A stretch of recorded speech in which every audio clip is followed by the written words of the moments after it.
All right. If you don't mind, I was just going to record the meeting so we can go back through the notes, make sure that we catch all the details, and then maybe follow up with any questions that would be outstanding after this. And please feel free as well on your side. All right, appreciate it. So let's run through the checklist to make sure that everything is correct there, and you guys see that. Let me start sharing my screen with you. Okay. While you're doing that, let's backtrack a little bit on the whole checklist deal.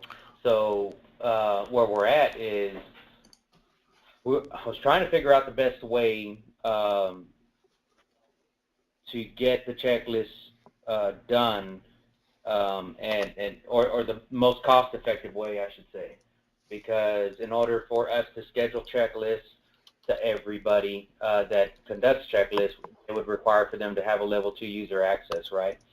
So my question was, is there any way we could come up with a level 1 user to be able to go in there and just pick a checklist, because they already know that these checklists have to be conducted monthly.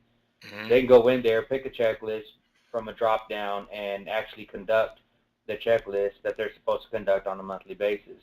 After talking to Joe last week, he mentioned about something that I kind of thought about a little bit, but I didn't think it through all the way, was how difficult it's going to be to track all of the checklists per individual, and then it would kind of cause y'all to have to restructure and reformat the way the program works, which at that point then we're just rebuilding the whole program, and I'd hate to think what that would cost.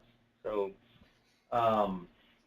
I guess, and then I've seen an email from you saying that you had put some ad hoc checklists in there, and I could never find them under the level 3 user. Actually, I got on the administrative side too, and I could never find what you meant by the ad hoc checklist.